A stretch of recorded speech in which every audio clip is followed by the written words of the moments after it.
The Authority for Economic Development at the Prime Minister's Office is investing great efforts and investing significant budgets to make a real economic change and to raise the standards of living at the minorities centers, the communities. The Nazareth Business Incubator Center and the Accelerator Program Nazareth are two projects that we are very proud to support and help.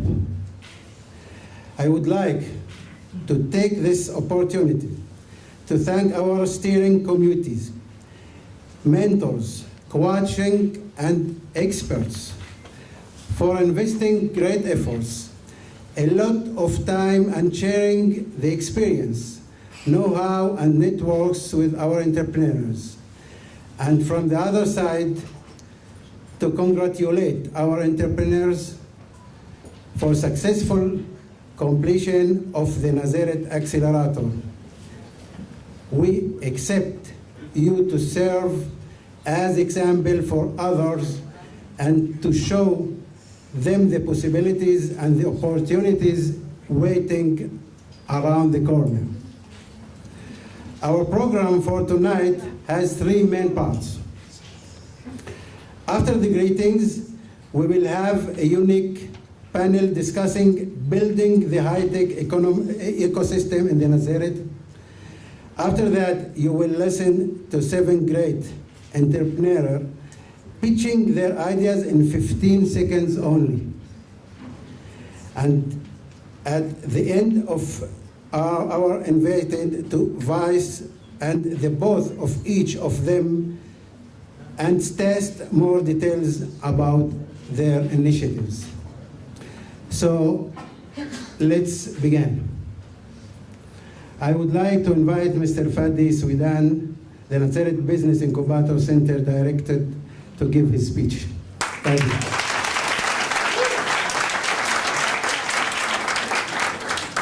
Thanks, Sami. Dear guests, Mati Nazareth and the Nazareth Business Incubator Center are the only non-for-profit organizations working to encourage entrepreneurship among the Arab society, seeking to bridge the entrepreneurship gap between the Arab and the Jewish communities. Our main mission is to successfully establish a sustainable entrepreneurship ecosystem by investing great efforts in developing partnerships and collaborations with leading organizations and institutes from the private and the public sector to assure real and substantial social impact, especially at the high-tech industry. To achieve our vision and goals, we launched the Nazareth Business Incubator Center at February 2012. Then we adapted the virtual incubator model at the beginning of the last year to support and offer our in-kind services to entrepreneurs outside the incubator. And at January this year, we accepted to take the challenge with Cisco and present tense to launch the acceleration program, nazTech. We believe that the acceleration program has a real added value to the efforts we invest to establish the Nazareth ecosystem. In addition, we are sure that this program supports Arab entrepreneurs to overcome two main obstacles: the lack of experience, know-how, and networks. Second, the lack of seed and pre-seed investments. And we are going to launch the call for the next cycle during the next month. Many people work day and night to make the first cycle successful. Special thanks to Guy Spiegelman, Barb Perry, and all of the family for the hard work through the last 5 months. And I would like to take this opportunity to sincerely thank Cisco, Mati Nazareth, the Authority for Economic Development at the Prime Minister's Office, and the Small and Medium Businesses Agency at the Ministry of Economy for supporting the program. Furthermore, our best regards and thanks to our partners at the steering committee, to the mentors, coaches, experts, consultants, and advisors for taking time out of their extremely busy schedule to support and help us achieving our goals. The insights they shared were truly fascinating. We anticipate using their inspirational remarks and stories to frame the Nazareth Business Incubator Center and nazTech as a leading innovation center for the Arab community. It is the time to invite you all to join our steering committee and to take active part in the budding startup scene here in Nazareth. Finally, I would like to thank nazTech entrepreneurs for a unique, enjoyable, and fruitful experience. You are our pioneers. We expect that you will play main role taking our community to a new waves of prosperity, and we are sure you can meet that. Our warm congratulations and sincere wishes on your individual journey to success. Thank you.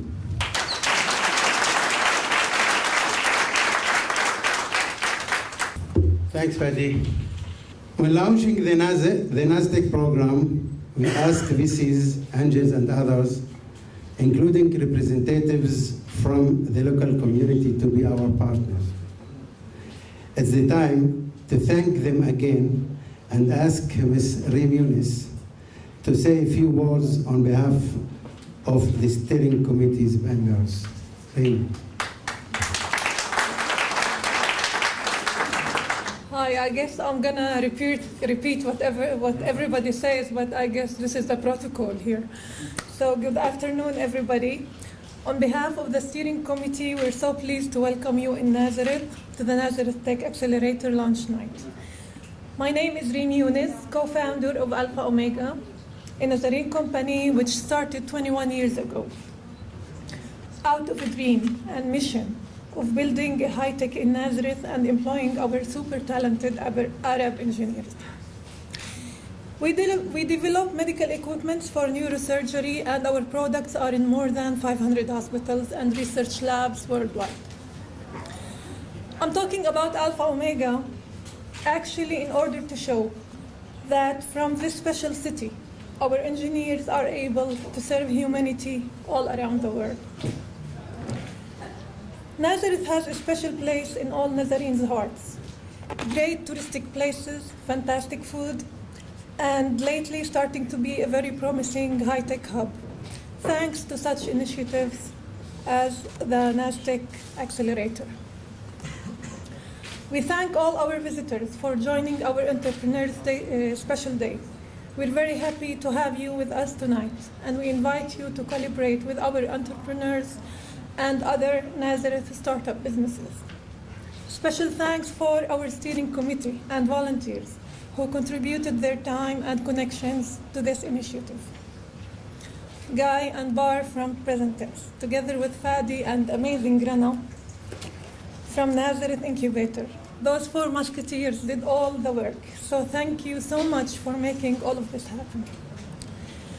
As for our entrepreneurs, hopefully after this journey you feel more confident and strong. We rely on you for a better tomorrow for our children. Remember always, shoot for the moon. Even if you miss, you will land among the stars. So go and conquer the world. Good luck and God bless. Thank you.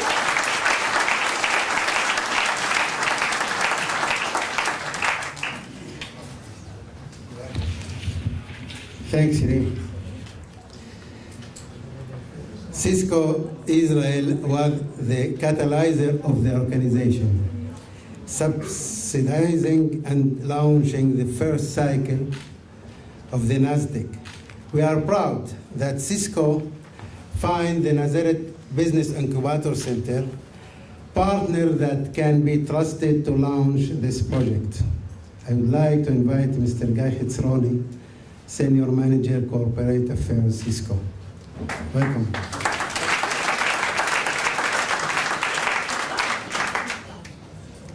Thank you, Sami. So I feel very excited, first of all, to be here today.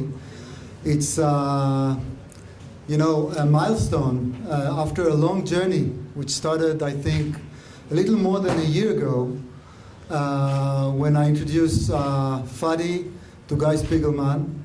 And this is actually the outcome of this introduction.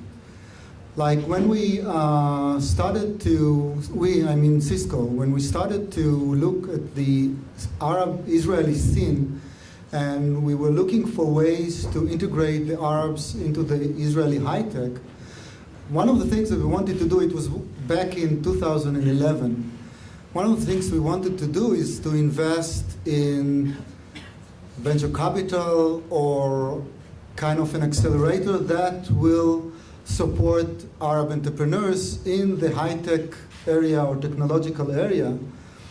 And we started to look around and search, and we didn't find many. And people who knew better than us what is going on in this scene told us that we will not find a lot of people like Lim Yunus sitting here, and her husband, and some others, but there are very few Arab entrepreneurs working in or doing technological work. So back then, we didn't do much. But now it is about 4 years later, almost 4 years later, and the whole things have been changed, and the result is seen here. So this is a first, I believe, and I hope, in a line or a series of incubators. And I hope that later on there will not be, a specific incubator for Arabs, or for Jews, or for those, or for others, but you will all, be in the same ecosystem, and I believe that this will happen. And the same is happening now with the high-tech industry, when more and more corporations are hiring Arab engineers, and the change is seen in the field, and we are very, very happy to take part of that, and we are proud, actually, that this is actually happening. And as for the entrepreneurs that will be here today, I have to tell you, I wasn't here like every day or every week, but every time I came, I saw different people. People, the entrepreneurs that you will see today had a remarkable, journey, and they learn and they change, and well, I believe, and you'll see that, I'm sure, that they are ready to hit the market. So good luck to everybody, and enjoy the evening. Thank you very much.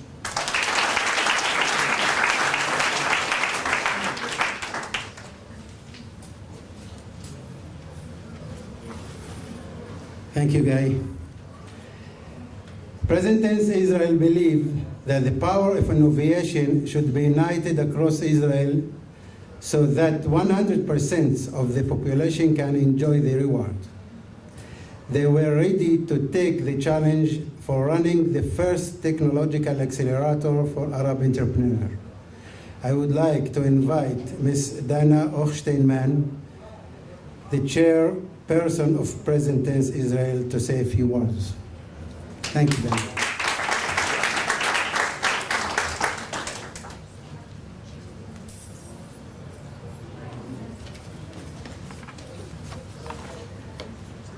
Good evening, everyone. Wow. This is a full room. This is a great crowd. What an exciting moment for Present Tense, for all the wonderful partners who have been represented by the speakers before me. It is really, thank you everyone for joining. I am honored and privileged to be able to say a few words in an evening like this. In my professional role, I'm a partner at a very innovative venture capital fund. It's a crowdfunding, equity-based crowdfunding platform called Our Crowd. And in my non-professional role at Present Tense as volunteer, I've been active for about 7 years in different roles, today as chair of the board. But I've pretty much surrounded myself in my life with entrepreneurs. And the reason for that is because entrepreneurs inspire me. Entrepreneurs see the same world that I see, they look out the same views, but they see what could be. And more than that, they see what they can make it become. And this is every single entrepreneur that I've met, similar to the entrepreneurs that are about to graduate today. Entrepreneurs with a social agenda, or with a business agenda, with a technology agenda. These aren't people who sit around and talk about what everybody else should be doing to make things better. The government should do this, and managers should do this, and parents should do this, and partners should do that. They don't talk about what needs to be done. They actually do what needs to be done. They see what they can do to impact change in whatever it is that they're trying to do, and they can make the world, my world, your world, a better place. And that's why I surround myself with entrepreneurs. And at Present Tense, we believe that we catalyze community-based entrepreneurship to grow local economies, to enrich community life, and to solve critical issues that face society in general and Israeli society in particular. And the way we do that is by paving that path for those entrepreneurs who don't just talk the talk, but they walk the walk. And the goal of accelerators and the fellowships that Present Tense has around the world at this point is, again, to pave that path for the entrepreneurs who are willing to walk the walk and impact that change that they believe they can make. And that's why these types of evenings and these types of programs fill me with inspiration, because they make my world a better place. But it's not easy running these fellowships, and especially not a program like the nazTech Accelerator, which has been such a wonderful experience, but the first of its kind for us. It's the first full-on dedicated program that targets the Israeli Arab community, paving that path for the Israeli Arab entrepreneurs to reach, as people have said before me, to reach the overall industry in Israel that's available out there, and to bridge the gaps. This is the first of hopefully many initiatives and programs that we at Present Tense are going to launch over the next year, and beyond that, of course. And the partnerships that we formed here are going to be instrumental to that success. This program, the nazTech Accelerator, for us is the cornerstone of such programs that we can lead and bring to many other areas in Israel as well. And it's just, again, I am filled with pride, and I'm humbled at the level of people that are here this evening, at the entrepreneurs, at the quality of entrepreneurs, at the quality of the ventures that really surpassed anything that we could have expected from our first program of this kind.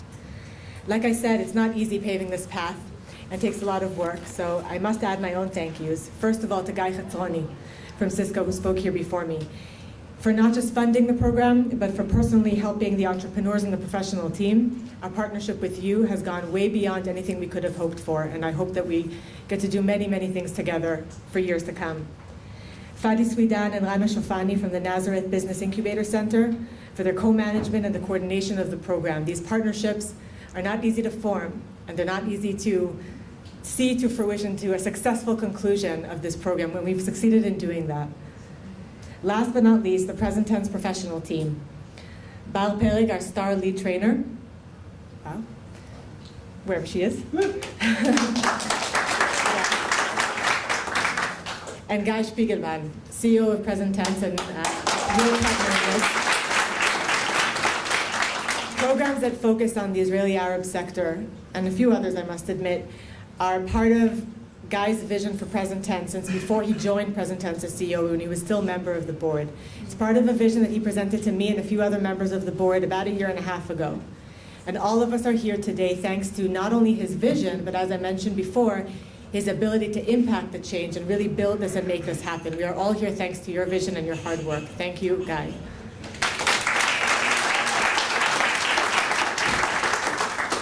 Last but not least, the entrepreneurs.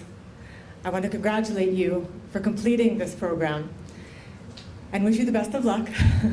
I hope that you take everything that you've learned in this program and fly. We here are here to watch you and support you and help you in everything that we can. Congratulations and good luck.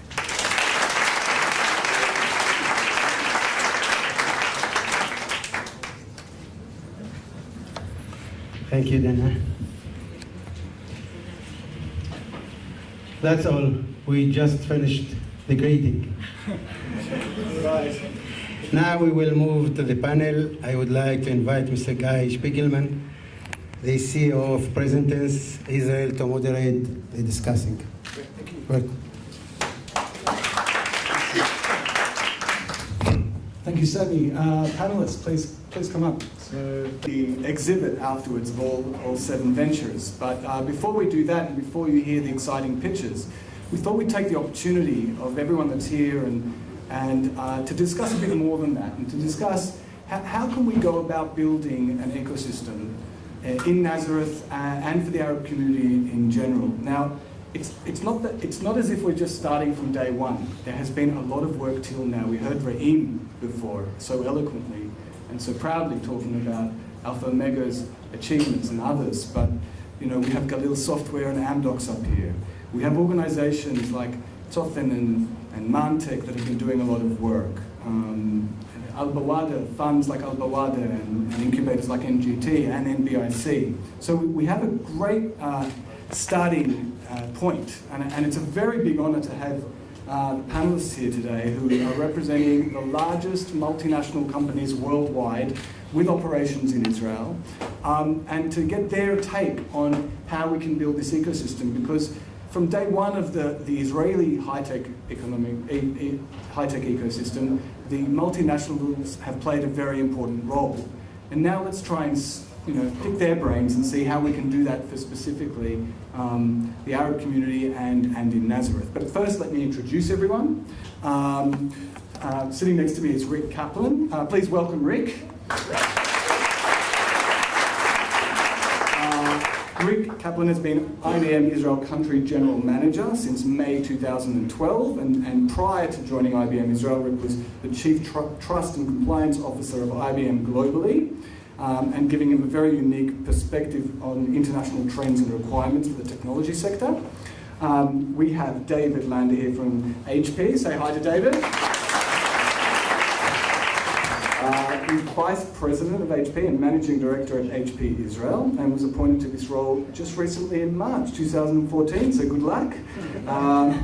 Prior to this, David was in charge of strategic cooperation between Alcatel-Lucent and HP, valued in hundreds of millions of dollars, and it will provide us great insight in how startups can penetrate international markets. Ayman Saif is here with us from the Prime Minister's office. Ayman is another big reason why we're all here today. He's the Director of the Authority for Economic Development of Minority Sector at the Israeli Prime Minister's office. He previously served as a Senior Field Director in the Economic Department of the Prime Minister's office. And he's responsible for implementing a variety of government development plans for the Arab society with a total investment of over 2 billion shekels. And he was a key government official that led to the creation of the 170 million shekel Al-Bawada Fund. Great. So before we begin... Guy. Oh! The guy's been introduced, so before we begin, I have to apologise that Ronnie Wellenstein isn't here, the VP of... he couldn't be with us today. Ronnie actually, though, to his credit, came and spent a full evening with the entrepreneurs who were absolutely enthralled by his story. He sold a company for, I think, $400 million to Cisco, and there's a lot of learning from that, actually. But Guy Chetzroni has joined us on stage, and we heard from him before. He's Manager of Corporate Social Responsibility at Cisco and the nazTech Director. He joined Cisco in 1999 with the acquisition of Infogear, which actually developed the first iPhone. Just the brand name iPhone, which had to get sold to Apple after that, but still, first iPhone. His first steps in corporate responsibility were managing projects under Cisco's $15 million investment in economic development for the Palestinian Authority. And now I'll move on to the next slide. So thank you, Rana. Can you move that along? All right. So the word ecosystem, everyone's heard of it, right? Ecosystem? Yes? Okay. When I was in primary school, ecosystem for me was like a rainforest, right? Does that ring a bell to everyone? You learned about rainforest, and then all of a sudden, for the last year or so, all you hear about is ecosystem, high-tech, industry. Are people with me, or is this new for people? People with me? You can say yes. Yes. Great. Well, we all think it's new and exciting, but ecosystems and industry ecosystems are not that new. And in fact, they can be traced back to the 14th century in Venice, when the local nobility decided they wanted to have a glass industry, the Murano glass industry. And one of the tools they used, and because we're going to talk about policy, one of the policies that the nobility of Venice decided to encourage glassware entrepreneurs was that they allowed anyone with over a certain level of artisanry to marry into the nobility and actually gave up their daughters in order to attract an ecosystem. And that's an example of a government program, which I don't recommend, by the way, to encourage an ecosystem. But we have other ecosystems in history, including in Switzerland and the watchmaking industry, and of course Silicon Valley, which is probably the most vibrant till today ecosystem in high tech. But our job today is to talk about the ecosystem in Nazareth and to talk about how we can build it. And I want to base it on a model, just to give us a little framework. There's a university in Boston called Babson University, and they actually have a department dedicated to developing high-tech ecosystems around the world. It's led by an Israeli-American called Dan Eisenberg, and he defined 6 domains of the entrepreneurship ecosystem. And I'll just read them: policy, finance, culture, supports of things like incubators and accelerators, human capital, and markets. And so what I thought I'd do, just to frame our discussion, is ask people, the members of the panel, about these certain areas. And maybe, Rick, if I can, I'll start with you. If we look at the various domains required to develop and maintain a high-tech ecosystem, just very simply, what domains can a multinational like IBM play and to support these kind of domains? Okay, so I'm actually going to take this from a slightly different angle,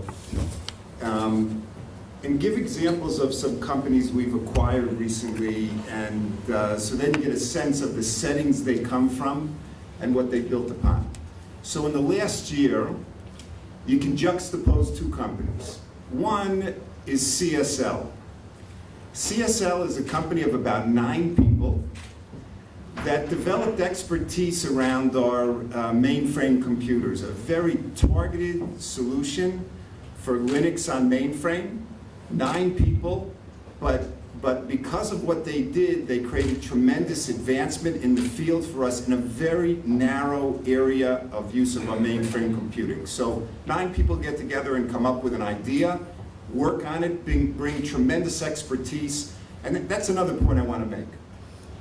In today's market, the place that you start an ecosystem around the high-tech market is the development of expertise, because the market we're in today, and you hear it either called CAMS or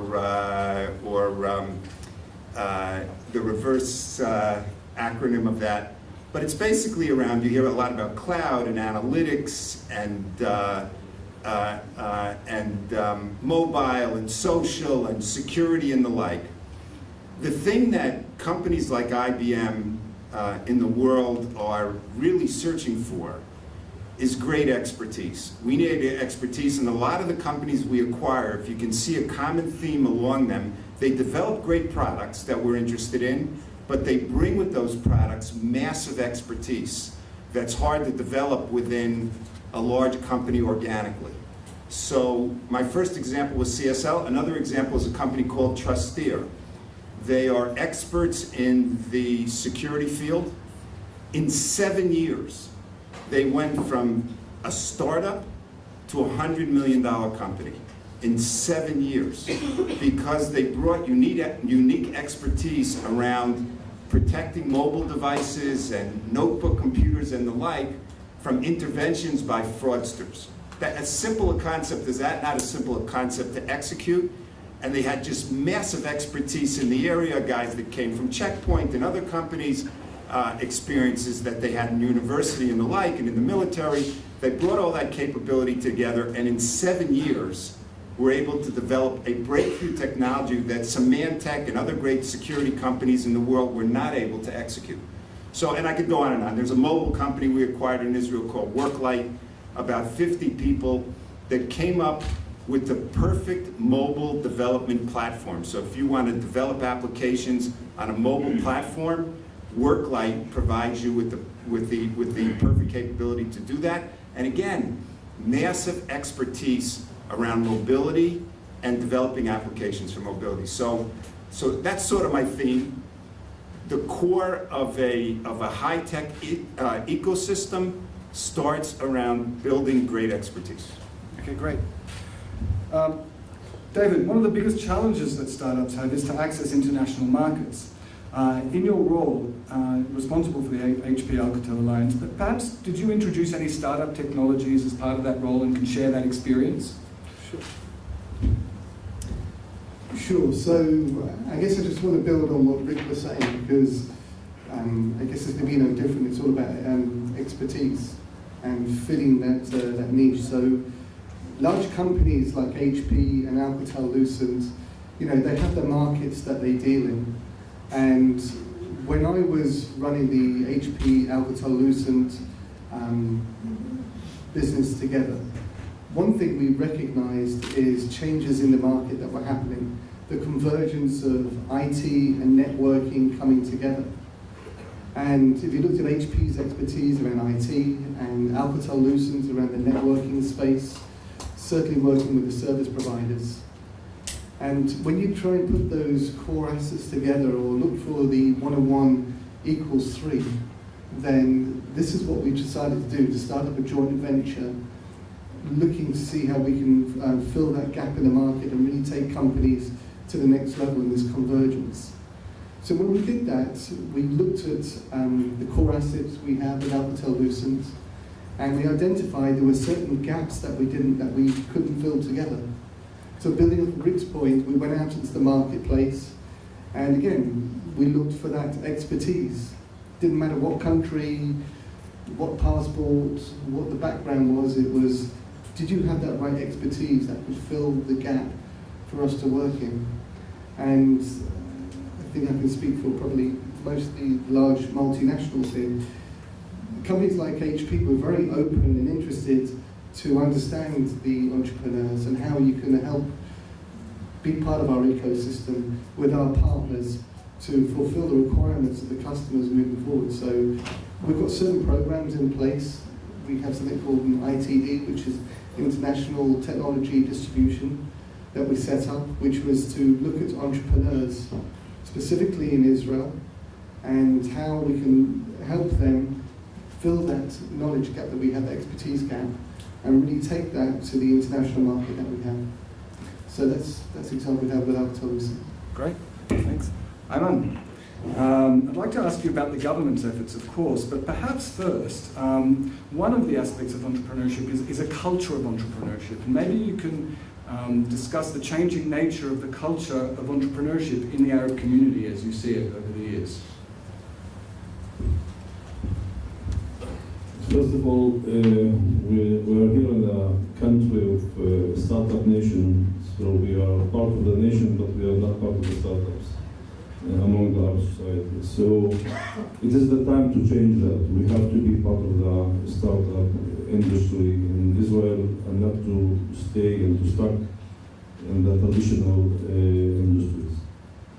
Regarding the cultural changes among the Arab society, I think that we can see that there are more and more Arab entrepreneurs, young entrepreneurs, that want to experience and to try to be part of the startup industry.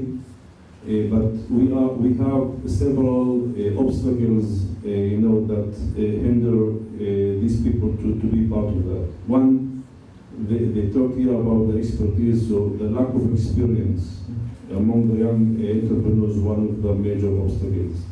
The lack of know-how is another major obstacle. The networking. We are here in Nazareth, the north of Israel. We are not, in the center of Israel where the economy of Israel is located. Another major thing is success stories. We don't have enough success stories among the Arab sector so that the young generation will follow that. We are waiting for the success stories among the Arab society, and after that I think that a lot of people will do the same experience. And another major thing is the number of Arabs that work at the high-tech industry is very limited. Today we have a lot of programs like GAI, ManTech, and we have more and more Arabs working in the high-tech industries, but the number is very, very limited. And if you want to start a startup, you have to have like the 2 years or 3 years of experience working for a multinational company or high-tech company, and after to start the business. And the last thing is the capital. There is a very limited capital that's available for startup, for entrepreneurs, for Arab entrepreneurs, to start their businesses. So those are the major obstacles, that we have to deal with. Also at the governmental level, and I will elaborate about that later, if we want to create an ecosystem that supports entrepreneurs from our society to start a startup.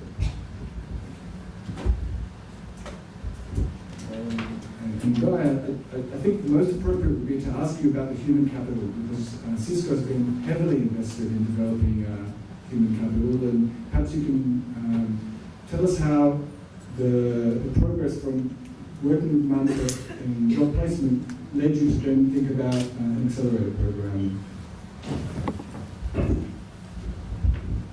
Thanks.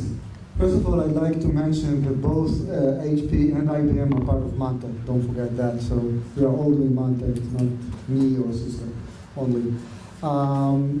But this comes from, and why nazTech? nazTech came, it's an initiative which consists of a coalition of companies that made a commitment to President Perez and are making an effort to hire Arabs. And why is that?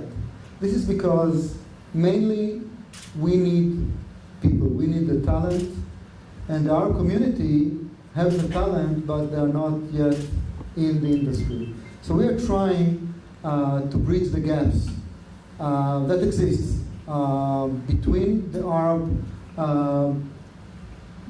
community, the Arab graduates from the universities, and the industry.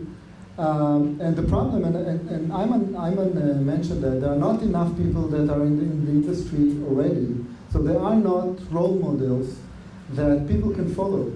And many Arab young people that are studying, for instance, computer science at the Technion, even if they have wonderful grades like over 85 or so, usually they are having pressure from the family to leave these studies and to go to study something that has a future, like to be a doctor, medical doctor.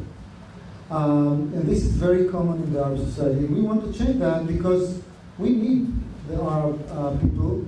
And I think, and I believe that the Arab community start to understand that they need us as well.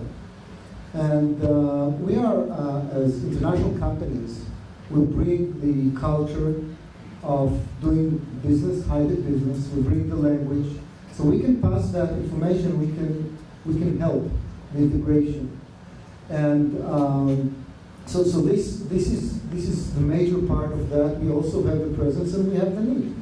So it all comes together to real justification and need to work on the human capital and to make a change.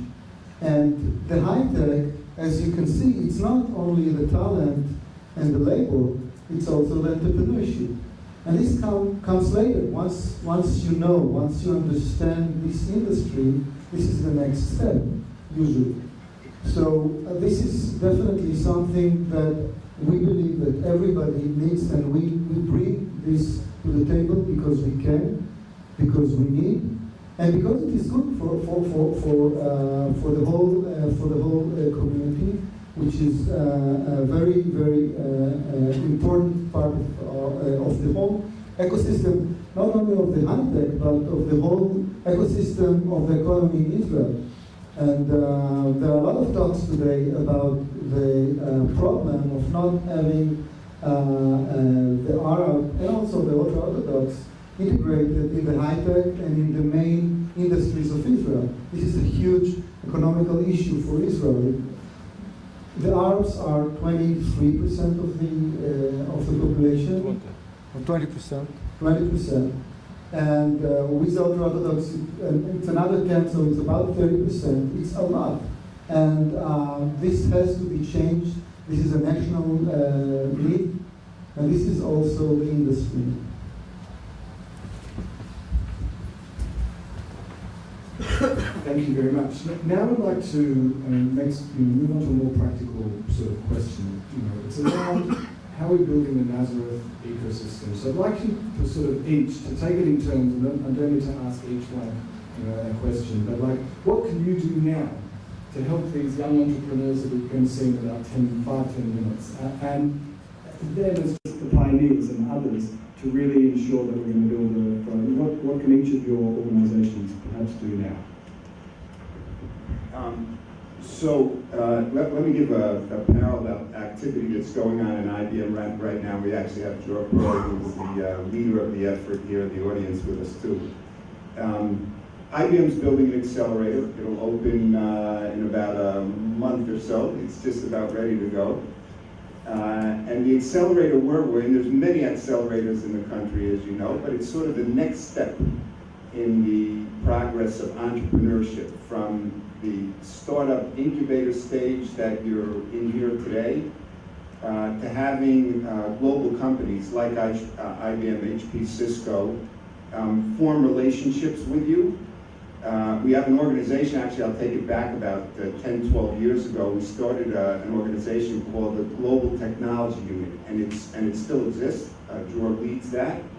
Its sole purpose is to associate with companies that start here in Israel and help bring them together with IBM to global markets. Because one of the hardest things there is to do, I mean, Israel is a very nice market to start with, but at some point you have to break out of this market, and if you're in the right fields and fields of interest to IBM, like the ones I mentioned earlier, like cloud, mobility, social, analytics and the like, security, all very hot areas in the marketplace today. We're looking for young companies to introduce them to our accelerator in the next stage of their development.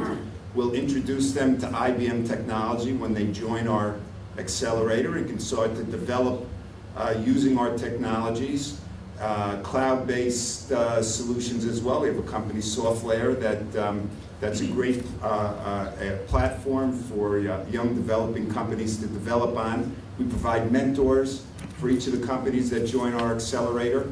And then it gives you the opportunity to take your great idea, partially invested in, but it needs that next push. And we look forward to seeing some of you as your ideas develop to the next level. Great, thank you very much. So I think Rich just stole my pitch there, because I should have let you go first. Yeah, that's fine. That's fine.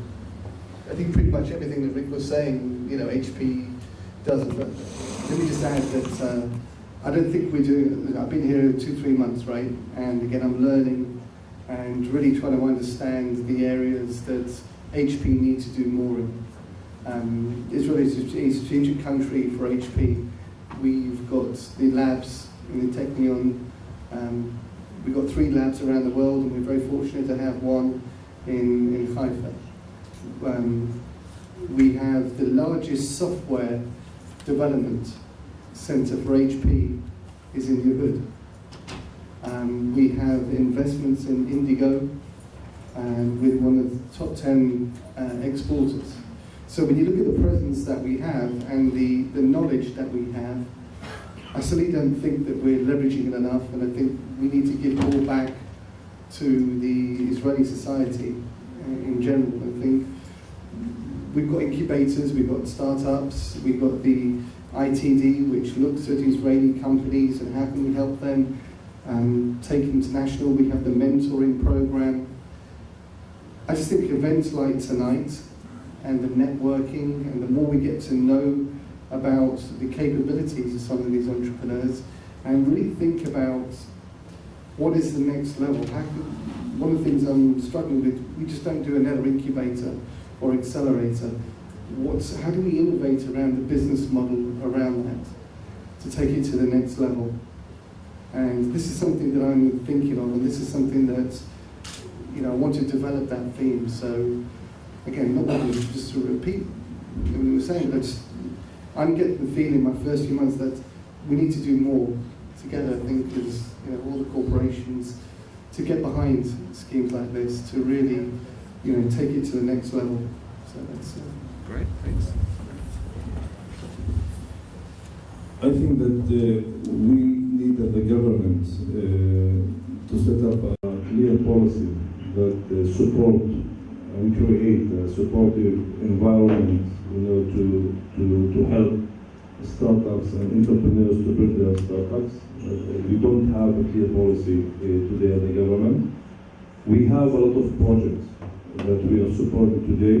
Of course, we have to continue to support nazTech as example here, and to give more money and budgets for this great project, and we will do that. And we have to expand projects like Eldorado, the private equity fund, that is doing a great job also in investing in startups. The NGT in Nazareth also another successful model. We have to create more tools that are suitable to our entrepreneurs with the chief scientist and the Minister of Economy. We have done that 2 months ago, and we were here in Nazareth, and we presented a new tool that gives 85% support to young entrepreneurs in our society. We have to create more tools like that. The chief scientist and the Minister of Economy has about 1.5 billion shekels, a lot of money. So we have to use this budget and to bring it to our sector. And the last thing is we have to help the young entrepreneurs with the networking issue. We have to bring Jewish and Arab business people together, entrepreneurs. We have every year the Prime Minister conference, and we are planning to expose a part of the start of the entrepreneurs at this Prime Minister conference in November this year to support these initiatives.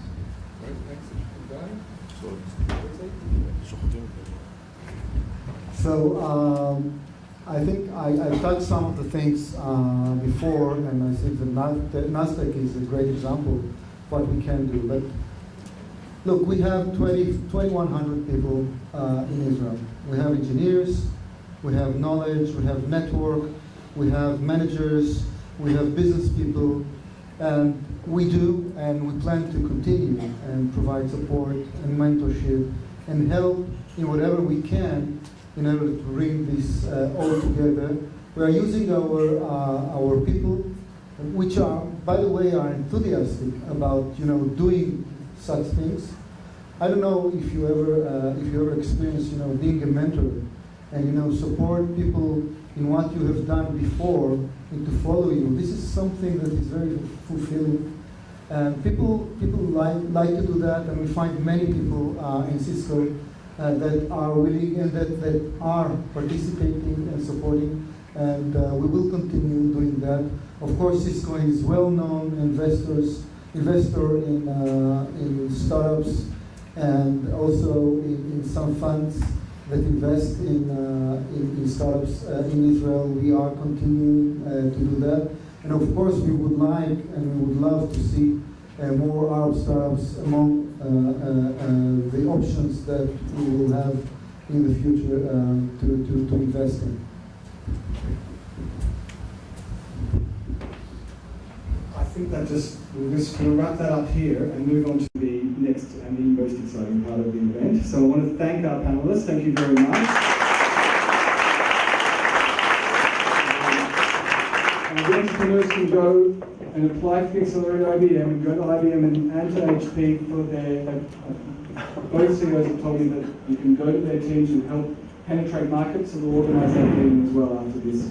So I think we're just going to get ready. Take us 1 minute to get the stage ready for the next part of the event. Perhaps some of the presenters team can help me here.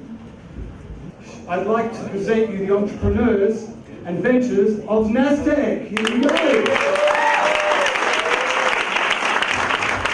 Good evening. People usually accumulate more and more chronic diseases and prescription drugs as they age. Well, it doesn't need to be that way. My name is Firas, and I'm the founder of Nutrinfomics, and this is the amount of insulin that patients using Nutrinfomics epigenetics algorithms have saved so far. Nothing prevents this amount to be bigger than Texas. Visit us in our booth to learn how. Thank you. Every day, millions of people go on the internet to look for content in Arabic, and they cannot find it. We in Neofita, without outside funding, help every month around 2 million people to find the content they are looking for in Arabic in both desktop and mobile. My name is Badr Mansour. Come join us as we build the BuzzFeed of the Arab internet. So I guess you are all familiar with wearable medical devices that captures data on blood pressure, heart rate, and so on. But do patients really know what to do with this data? My name is Faris. Me and the MIC team are developing the MIC platform, which streams this data straight to doctors and nurses so they can provide appropriate care and fulfill the mobile health revolution. Come and join us at our booth. Hi, my name is Arij. I feel that Facebook limits me to people that I already know and content I'm not that interested in. So we developed Fustock to connect you with new people based on your interests. With 35% growth in the Arab internet every year, it is time for a real way to connect.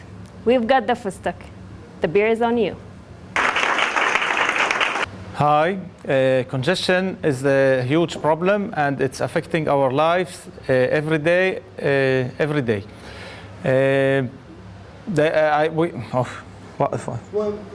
كده اختقطع. قول إعادة بلاش. وقف. صورها موقف، خافش هذا كله بيكونش. هسه بلش. 2 3. Okay. Congestion problem is a huge problem and it's affecting our lives for everyone every day. We think about the congestion problem solution as a tango dance.